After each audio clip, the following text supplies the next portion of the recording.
అప్పుల బాధలు వెంటాడుతున్నాయా? అయితే 6 JVR వారి జాతిరత్నాలు ధరించండి. నమస్తే, వెల్కమ్ టు అవర్ ఛానల్. నేను మీ సిరి. ప్రస్తుతం మనతో పాటు ఉన్నారు వంటింటి చిట్కాల స్పెషలిస్ట్ ఆయుర్వేదిక్ డాక్టర్ చిట్టిపుట్ల మధుసూదన్ శర్మ గారు. డాక్టర్ గారితో మాట్లాడదాం. డాక్టర్ గారు నమస్తే. నమస్తే మా. ఎలా ఉన్నారు డాక్టర్ గారు? బాగున్నానమ్మా, మీరు ఎలా ఉన్నారు? నేను చాలా బాగున్నాను డాక్టర్ గారు. డాక్టర్ గారు, ఈ రోజుల్లో కీళ్ళ నొప్పులు అనేవి చిన్న ఏజ్లో కూడా మనం చూస్తున్నాం. లైఫ్ స్టైల్ కారణంగా మన ఫుడ్లో కూడా ఈ కాల్షియం, న్యూట్రిషన్ ఇదంతా బ్యాలెన్స్డ్గా ఉండట్లేదు. సో కాల్షియం లోపం వల్ల కూడా ఇది ఎర్లీ ఏజ్లో వస్తుంది అనేది ఒకటి వినిపిస్తూ ఉన్నమాట.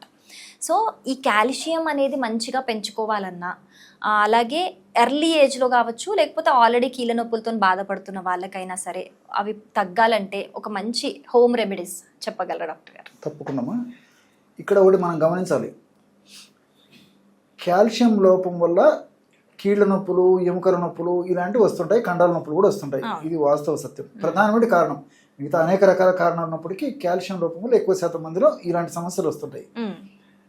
ఈ నేపథ్యంలో చాలా మంది ఏం చేస్తారంటే, వాళ్ళకి సరిగ్గా అవగాహన లేకపోవడం చేత, క్లారిటీ లేకపోవడం చేత, ఆరోగ్య స్పృహ సరిగ్గా లేకపోవడం చేత కాల్షియము ఆహార రూపంలో కాల్షియం తీసుకుంటుంటారు. సరే, అది ఒకదాని కాకపోతే ఒకదానికైనా ఉపయోగకరంగానే ఉంటుంది. దీనికంటే కూడా మరొకటి మనం చెప్పుకోవాల్సింది అంటే, కాల్షియం టాబ్లెట్స్ వాడతారు, కాల్షియం సిరప్స్ వాడుతుంటారు.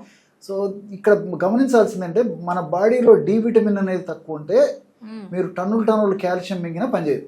ఓకే, మరి డి విటమిన్ కి కూడా మందులా వేసుకుంటారు వీక్లీ వన్స్ అలా? అదే చెప్తాను చూడండి. కాబట్టి ఏంటంటే, ఇప్పుడు వీరైనంత వరకు డి విటమిన్ సహజసిద్ధంగా ప్రకృతిలోనే మనకు సూర్యకిరణాల నుంచి డి విటమిన్ వస్తుంటుంది. కానీ వాస్తవంగా మనం ఆలోచన చేస్తే చాలా మందికి మరి దాన్ని పొందలేకపోతారు. సో సూర్యకిరణాల ద్వారా ఆ యొక్క ప్రభావం చేతనే మన దేహంలో కొలెస్ట్రాల్ ఇవన్నీ దీనివల్ల డి విటమిన్ తయారవుతుంది. సో సూర్యకిరణాలు పడకపోయేసరికి డి విటమిన్ తయారు కాదు. మన దేహం మనం తీసుకున్నటువంటి ఆహార పదార్థాలు తీసుకున్నటువంటి కాల్షియం జీర్ణం అయ్యేసేసి రక్తంలో కలవాలంటే డి విటమిన్ అవసరం. సో డి విటమిన్ లేకపోయేసరికి మీరు కాల్షియం ఎంత తీసుకున్నా అది పట్టదు. దానివల్ల ఈ సమస్యలన్నీ వస్తుంటాయి. కాబట్టి మరి చిన్న వయసు వాళ్ళకు ఇదే సమస్య ఉంది, పెద్ద వయసు వాళ్ళకు ఇదే సమస్య వస్తుంది. కాబట్టి అటువంటి దానికంటే కూడా మరి కనీసము ఏ సమస్య లేనటువంటి వాళ్ళు సంవత్సరానికి ఒకసారి కానీ లేదా 6 మాసాలకు ఒకసారి కానీ డి విటమిన్ టెస్ట్ చేయించుకొని మరి వారానికి ఒకసారి చొప్పున ఇట్లా దీని ప్రకారం ఏదైనా డి విటమిన్ సప్లిమెంట్స్ వాడుకుంటూ మనం చెప్పబోయేటువంటి ఔషధాన్ని వాడుకోవడం వల్ల ఫలితాలు చాలా సమర్థవంతంగా, చాలా స్పీడ్గా ఉంటాయి అన్నమాట. సో ఆహార పదార్థాల పరంగా మనం ఆలోచన చేసినట్లయితే, నువ్వుల్లో చాలా ఎక్కువగా కాల్షియం ఉంటుంది. అదేవిధంగా డ్రై నట్స్, డ్రై ఫ్రూట్స్, ఆకుకూరలు వీటిలో అంతా కాల్షియం పుష్కలంగా ఉంటుంది అనమాట. కాబట్టి ఇలాంటి సహజసిద్ధమైనటువంటి ప్రకృతిలో దొరికేటువంటి ఆహార పదార్థాలను కూడా బాగా మనం ఫ్రీక్వెంట్గా తరచుగా వాడుకుంటూ ఔషధాన్ని కూడా మరి ఈ కీళ్ళ నొప్పుల సమస్య తగ్గేందుకు మంచి ఔషధం తయారు చేసుకొని వాడుకోవడం వల్ల ఈ సమస్య నుంచి చాలా త్వరగా బయటపడవచ్చు. సో కాల్షియం గురించి అడిగారు కాబట్టి కాల్షియం ఎక్కువగా ఉన్నటువంటి నువ్వులతోనే ఫార్ములా చెప్తాను చూడండి. దీనికి ముఖ్యంగా నల్ల నువ్వులు చాలా చక్కగా ఉపయోగపడతాయి. నల్ల నువ్వులు అవి మామూలుగా శనిదేవుడికి అని వాడుతుంటారు. నువ్వులు చాలా రకాల తెల్ల నువ్వులు, గోధుమ నువ్వులు, నల్ల నువ్వులు, మిక్స్డ్ నువ్వులు ఉన్నాయి. కానీ ఔషధ పరంగా మనం ఆలోచన చేసినట్లయితే కాల్షియం కూడా తెల్ల నువ్వులు మిగతా నువ్వుల కంటే కూడా నల్ల నువ్వుల్లో కాల్షియం ఎక్కువ ఉంటుంది. నల్ల నువ్వులను కాస్త వేయించేసేసి ఒక 50 grams తీసుకోవాలి. మిక్సీలో వేసేస్తే బాగా కలిపేసేస్తే బరగ చూర్ణంలాగా తయారైపోతుంది. ఎందుకంటే దానిలో ఆయిల్ కంటెంట్ ఎక్కువ ఉంటుంది కాబట్టి మెత్తగా పొడి కాదు, మొత్తం కలిపేసేయాలి చూర్ణంలాగా. అదొక 50 grams తీసుకోవాలి. రెండవ పదార్థంగా శొంఠి, శోధించేటువంటి శొంఠి. కీళ్ళ నొప్పులకు శొంఠి చాలా పవర్ఫుల్గా పనిచేస్తుందండి.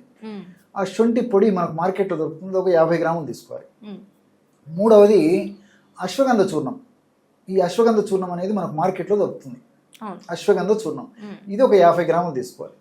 ఈ 3 పదార్థాలు 50 grams చొప్పున తీసుకోవడం వల్ల టోటల్గా 150 grams ఔషధం తయారైపోతుంది. మొత్తం కలిపేసేయాలన్నమాట. ఈ 150 grams ఔషధము మనకి 1 monthకి సరిపోతుందండి. పెద్దవాళ్ళ డోస్ చెప్తున్నాం చూడండి. సో రోజుకి 5 grams చొప్పున వాడితే 1 monthకి 150 grams. క్యాలిక్యులేషన్ సరిపోయింది కదా. సో ఔషధం ఆ విధంగా తయారు చేసుకుని మనం పూర్తి చేసిన తర్వాత మళ్ళీ ఫ్రెష్గా తయారు చేసుకొని వాడుకుంటున్నారు. ఒక 2-3 రోజులు అటు ఇటైనా పర్లేదండి. సో ఈ పద్ధతిలో ఒక 1/2 teaspoon పౌడర్ తీసుకోవాలి. 100 ml గోరువెచ్చని పాలలో ఈ పౌడర్ కలిపేసి తీసుకోవాలి. మరి పాలు వాడకూడనటువంటి వాళ్ళు జనరల్గా ఉండరు. పాలు అంటే కొంచెం ఇష్టపడని వాళ్ళు, పాలు అందుబాటులో మంచి పాలు కానీ లభ్యం కానటువంటి వాళ్ళు, ఏదైనా ఇబ్బంది ఉన్నటువంటి వాళ్ళు అయితే దీన్ని తేనె వాడదైనటువంటి వాళ్ళందరూ కూడా తేనెతో కలిపి వాడుకోవచ్చు, లేదంటే కాస్త నీళ్ళలో కలిపి తీసుకోవచ్చు, ఏ పద్ధతిలో తీసుకోవచ్చు అండి. కానీ ఈ యొక్క డోస్ మాత్రము సమ్మర్లో మాత్రము ఇందులో సగమే తీసుకోవాలి. సమ్మర్ లో శీతాకాలం ఎందుకంటే నువ్వులు వేడి అంటారు. వేడి కదండి. అదేవిధంగా ఈ నాకు వర్షాకాలము తర్వాత శీతాకాలం అయితే ఈ డోసులు తీసుకున్నా ఏం కాదు, కానీ ఓకే. సమ్మర్ లో మాత్రం ఈ డోస్ తీసుకుంటే వేడేటువంటి పరిస్థితి ఉంటుంది కాబట్టి ఆ పద్ధతిలో తీసుకోకూడదు. అండ్ ఇంకోటి ఇక్కడ మనం తెలుసుకోవాల్సింది ఏంటంటే గర్భవతులు కూడా ఈ యొక్క ఔషధం వాడకూడదు. గర్భవతులు వాడు నువ్వుల్లో కొన్ని రకాలటువంటి ఔషధ గుణాలు ఏంటంటే ఈ గర్భాశయ సంకోచ వ్యాకోచాలు ఎక్కువ చేసేసి ఒక్కోసారి అబార్షన్ అయ్యేటువంటి టెండెన్సీ కూడా ఉంటుంది కాబట్టి నువ్వులు ఉన్నటువంటి ఇలాంటి ద్రవ్యాలని గర్భవతులు వాడకుండా ఉంటే మంచిదండి. అంటే ఈ నువ్వులు ఉండాలి అలాంటివి కూడా ప్రెగ్నెన్సీలో తినకూడదు. ప్రెగ్నెన్సీలో వాడకూడదు. ముఖ్యంగా ఏమంటే ఫస్ట్ ట్రైమిస్టర్ ఆఫ్ ప్రెగ్నెన్సీ అని చెప్తుంటారు. సో మొదటి 3-4 మాసాలు అసలు వాడకూడదండి. తర్వాత కూడా ఎప్పుడో కొద్దో గొప్ప వాడుకోవడం తప్పులేదు, కానీ ఫ్రీక్వెంట్ గా మాత్రం వాడకూడదండి. కాల్షియం ఉన్నటువంటి మిగతా వాడుకోవచ్చు, కానీ నువ్వులు మాత్రం ముఖ్యంగా ఈ ప్రెగ్నెన్సీకి సంబంధించి ఏదన్నా కొంచెం ప్రెగ్నెన్సీ ఉన్నటువంటి వాళ్ళు, ముఖ్యంగా ఈ ఫస్ట్ ట్రైమిస్టర్ 3-4 నెలలు అప్పుడే ప్రెగ్నెన్సీ వచ్చినటువంటి వాళ్ళు అసలు వాడకుండా ఉండడం మంచిదండి. ఓకే. సో చాలా ఈజీ రెమెడీ, వంటింట్లో ఉండే వాటితోనే చాలా ఈజీగా చెప్పారు remedy. Thank you so much doctor గారు. నమస్తే.